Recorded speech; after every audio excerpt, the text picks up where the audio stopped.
Hola, ¿qué tal? Yo soy Claudia Echeverry y les doy la bienvenida a una nueva emisión de Onexpo TV, la plataforma informativa del sector gasolinero. Hoy tengo el gusto de saludar a Jaime Brito, él es vicepresidente de Stratas Advisor. Jaime, bienvenido a Onexpo TV. A principios de octubre nos adelantabas que sería un mes volátil y en efecto, en la última semana el precio del crudo Brent llegó a tocar los $35 por barril. Platícanos cómo ves el mercado en estos momentos. Hola Claudia, ¿cómo estás? Un placer saludarte a ti y a toda la audiencia de Onexpo TV. En efecto, como comentábamos, hace algunas semanas habíamos anticipado que el mercado petrolero internacional iba a estar bastante volátil, específicamente durante finales del mes de octubre, y habíamos anticipado, de hecho, lo que terminó ocurriendo, que podría haber alguna ola de infecciones, de un rebrote en el mercado europeo que podría crear una percepción, un sentimiento de preocupación en las cotizaciones del mercado petrolero, y eso indirectamente le pega al mercado de los combustibles refinados, a la gasolina y el diésel.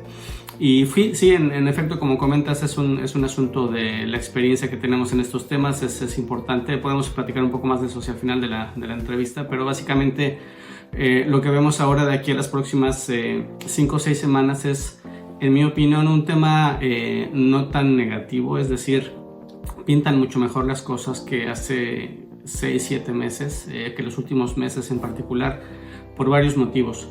En primer lugar, lo que vemos es el mercado petrolero internacional en realidad está ahorita dividido en 3 diferentes mercados. Mercado asiático, donde por un tema ahí social de disciplina, de cómo están la sociedad en general siguiendo las instrucciones, etcétera. Hay mucho más implementación de medidas de distanciamiento social, de uso de cubrebocas, etcétera, y por lo tanto podremos, entre comillas, decir que ha habido en las últimas semanas en el mercado asiático un mercado ya con una coexistencia con la pandemia. Las actividades económicas han seguido reactivándose por varias semanas ya, y entre comillas el mercado petrolero está relativamente estable. No está al 100% a niveles pre-COVID, pero se está recuperando de una manera lo mejor posible dentro de las circunstancias que tiene el mundo actual. Desde luego no significa que el mercado asiático, el consumo o la demanda o los flujos apunten a que el precio del crudo Brent pudiera subir a los $60-70 solamente por cómo está el mercado asiático, pero en general está bastante, entre comillas, positiva la situación del consumo, con algunos puntos de preocupación muy específicos, como algunos brotes bastante fuertes en la India, en Indonesia también, pero en general lo que es China, Corea, Vietnam, Tailandia, en general la gran mayoría de los países asiáticos está relativamente bien en cuanto al manejo de la pandemia y el consumo de refinados. Después tenemos el segundo mercado, entre comillas, que es el mercado europeo, con esta ola de rebrotes. Aún así, con esta noticia de que tenemos rebrotes en Europa, desde el punto de vista estrictamente del mercado petrolero, la situación no está tan mal como podría haber estado entre abril y mayo. Y esto lo recalco mucho, lo puntualizo desde el punto de vista del mercado petrolero, porque cada infección, cada muerte, etcétera, es súper importante. Pero desde el punto de vista de precios del petróleo, la mayoría de las nuevas restricciones de movilidad no son tan fuertes o tan extensas o tan completas como las que ocurrieron en el mundo entre marzo y mayo. Por ejemplo, incluso en Alemania se dice que es un encierro ligero, un lockdown light le llaman, que significa que no hay un paro completo de actividades económicas no esenciales, es decir, hay permisos, hay posibilidad de que gente incluso pueda seguir yendo a ciertos lugares a la escuela, que puedan seguirse ciertas actividades que no se consideran esenciales a un porcentaje, ¿no? A un nivel, un equivalente a lo que vemos en México con los semáforos. Entonces no es un encierro al 100% como ocurrió hace varios meses, ni es así ni en Europa, ni en España, ni en Italia, en otros lugares. Considerando esta perspectiva de que no es un encierro tan fuerte como hace varias semanas o varios meses, y desde el punto de vista de que como quiera que sea la sociedad ya está relativamente acostumbrada a consumir, a transportarse, a moverse dentro de un ambiente de pandemia, vemos que el consumo de refinados o lo que es el mercado petrolero de la demanda que soporta el precio del petróleo no va a estar tan negativa en Europa, aunque tengamos este rebrote reciente y aunque tengamos esta ola de frío que puede venir entre noviembre y febrero, marzo en el continente europeo y en todo el hemisferio norte. Entonces yo creo que la posibilidad de que haya una super caída de precios del petróleo, por ejemplo, que llega a los $25 del WTI o del Brent, no está con altas posibilidades, al menos por el mercado europeo. Y en las Américas, que es un mercado bastante interesante, a diferencia del asiático, no hay realmente un éxito que se podría llamar en cómo todos los países de la región están manejando la pandemia, es decir, el número de rebrotes, cómo ha afectado a la sociedad en general, no se puede considerar un éxito. Sin embargo, por las realidades socioeconómicas de América Latina, por ejemplo, no es factible que anticipemos que vaya a haber órdenes de quédate en casa similares a las que hubo en marzo o en abril tampoco. Es decir, un gran porcentaje de la población tiene que salir a trabajar diariamente desde México hasta Argentina, y en este sentido esta continuación de actividades económicas, aunque sean restringidas para ciertos sectores, obviamente el sector turismo, los hoteles, etcétera, siguen todavía bastante bajo, y en ese sentido el consumo de turbocina y de otros combustibles ha estado entre comillas deprimido, pero en el gran contexto del consumo de refinados, todo lo que es desde Estados Unidos hasta Argentina, el consumo sigue relativamente fuerte dentro del contexto de la pandemia. Entonces, en general, las siguientes 6 semanas pintan, entre comillas, relativamente estables y no tan preocupantes como vimos en marzo o en abril.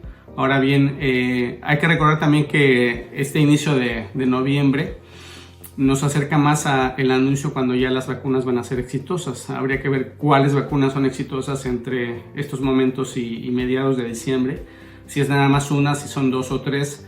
En ese sentido, pensamos que el mercado petrolero puede ya poco a poco irse ajustando a un sentimiento, a una percepción de un poco más de positividad y de optimismo en cuanto a los precios que podrían verse de aquí a finales de diciembre y para enero. Entonces, creo que la imagen está bastante interesante. Obviamente todo cambia, obviamente puede haber alguna noticia, por ejemplo, que diga que el virus mutó demasiado y que las vacunas que se están investigando con las pruebas y todo ya no serían adecuadas para eso, etcétera. Son muchas permutaciones que podría haber en los escenarios.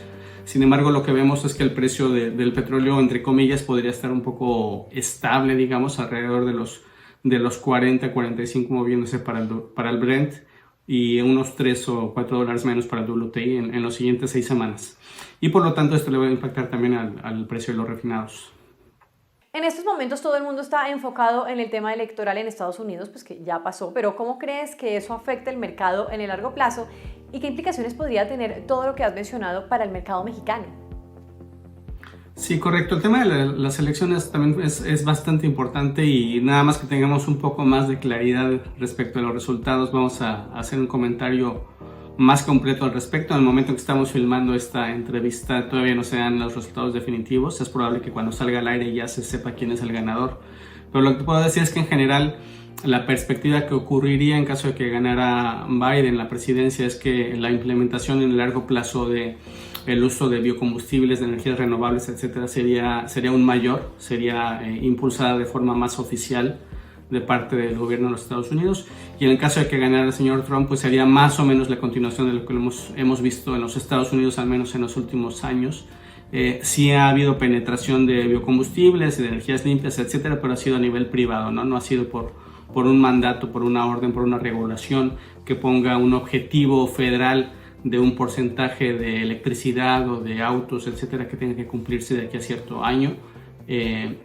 Habría que ver los resultados electorales, a ver cómo podemos expandir un poco ese comentario, pero es básicamente el tipo de implicación. Y del otro lado, lo que comentas, las implicaciones para el mercado de refinados y sobre todo para lo que es el mercado mexicano. Si recordarán, habíamos platicado aquí que hace unas 5 o 6 semanas había un problema bastante fuerte en el mercado de refinados en los Estados Unidos, porque había una disparidad total. Los refinadores aquí estaban enfocándose en producir muchísimo diésel, y por lo tanto había unos inventarios muy altos de diésel que deprimió su precio, y la gasolina no se estaba produciendo a cantidades históricas normales, se producía menos, y sorpresivamente había un consumo bastante fuerte de gasolina, lo cual hizo que el precio de la gasolina se encareciera bastante comparado históricamente con el diésel. Esa situación ya se ha ido corrigiendo en las últimas 3 semanas. Los inventarios del diésel ya han caído, y los refinadores de Estados Unidos ya han ajustado sus operaciones de sus refinerías para producir menor cantidad de diésel, regresar a los niveles históricos normales de producción de diésel. Entonces, con todo esto lo que quiero decir es que aquellas condiciones que hicieron que el diésel estuviera proporcionalmente más barato desde hace 2 meses, y sobre todo que impacta a qué precio se importa el diésel hacia México, por ejemplo, o el resto de América Latina, esas condiciones ya están regresando a la normalidad, y por lo tanto yo esperaría que proporcionalmente el precio del diésel se encareciera respecto al precio de la gasolina para importación en México. Por otro lado, hay que recordar que gracias a el clima frío que viene en el hemisferio norte, normalmente el clima frío impulsa al alza el precio del combustible para calefacción, lo que se le llama en inglés el heating oil, que es un primo hermano del diésel, es de la misma familia, la misma cubeta, del mismo pool de donde sale un porcentaje de diésel y de combustible para calefacción. Y lo que quiero decir es que si tenemos indicios en un invierno muy frío, más frío de lo normal, y se incrementa mucho el precio del combustible de calentamiento, es muy probable que sí se encarezca bastante el precio del diésel respecto a lo que tenemos ahora proporcionalmente. Entonces es un aviso de que las siguientes 4 o 6 semanas el precio del diésel para importación en México podría subir y posiblemente subir bastante. Entonces nada más habría que tomar esas precauciones comerciales tomando en cuenta esa posibilidad, ¿no?, de que el precio del diésel se encarezca. Hay varios patrones estacionales normales. Cada año se sabe que baja el consumo de la gasolina hacia los finales de años aquí en Estados Unidos, porque en México de hecho normalmente aumenta el consumo de gasolina en los diciembres, pero en los Estados Unidos, donde se definen los precios internacionales, cada año baja el consumo. Esto es algo obvio, algo histórico, y el precio de la gasolina como tal no debería de subir de aquí hasta al menos el mes de mayo o de junio del año que viene respecto a los precios que tenemos ahora. Sin duda alguna es importante reconocer que tienes 25 años de experiencia en la industria petrolera y a través de tu carrera pues has completado proyectos de consultoría para el pronóstico de precios, de estrategias comerciales y también de estudios de nuevas refinerías, así como de análisis del mercado de crudo y productos refinados en diferentes países. Todo esto es muy importante para este tipo de entrevistas para el sector gasolinero, pero quiero saber, ¿hay algo más que quieras comentar? Sí, solamente quería comentar muy rápidamente que es un tema importante, ¿no? Y aprecio mucho que con esta introducción que hiciste comentaras el tema de la experiencia y que hemos hecho en la industria, porque creo que es bastante válido que se expresen opiniones y se den comentarios acerca del mercado petrolero, pero es un tema muy importante y muy fuerte, porque pues hay empresas privadas que a lo mejor no tienen la posibilidad de comprar alguna inteligencia de mercado o consultoría más formal, y para algunas entidades a lo mejor este tipo de cápsulas o de comentarios pues importan bastante, ¿no? Entonces sí tiene un gran impacto a quién estás escuchando, qué experiencia tiene, y si solamente te está diciendo cosas obvias que ocurrieron hace 6 semanas y que está reportando la Agencia Internacional de Energía, etcétera, pues bueno, si vale la pena escuchar eso está bien, pero normalmente lo que vale la pena mucho es que alguien trate de desglosar todos los diferentes eventos que están ocurriendo y que van a impactar en el mercado en las siguientes semanas, ¿no? Creemos que eso es importante, y bueno, me da mucho gusto que la ONEXPO cuide el contenido de los participantes y qué tipo de retroalimentación tenemos con la industria para poder dar los comentarios que sean más convenientes para ustedes, ¿no? Eso siempre es bastante importante. Los eventos de la ONEXPO siempre han tenido el cuidado de cuidar ese contenido importante para su audiencia. Jaime, muchísimas gracias por acompañarnos nuevamente y por ponernos desde tu conocimiento en contexto de todo lo que está atravesando el mundo por esta COVID-19. Un placer, muchas gracias, seguimos en contacto. Hasta luego, bye. Estuvo con nosotros Jaime Brito, vicepresidente de Stratas Advisor. A ustedes gracias por acompañarnos en esta nueva emisión de ONEXPO TV, la plataforma informativa del sector gasolinero. Yo los invito para que nos sigan en nuestras redes sociales. Soy Claudia Echeverry, hasta la próxima. Con más de 26 años como líder absoluto en tecnología para la automatización y control del suministro de combustible, ATIO Group brinda soluciones integrales que garantizan el éxito en cualquier negocio en la industria del combustible. Mediante su solución Control Gas, hoy por hoy ATIO ofrece la tecnología para optimizar el funcionamiento de más de 5.000 estaciones de servicio a través de la automatización de los procesos operativos y administrativos. El combustible mueve al mundo. ATIO mueve al mundo del combustible.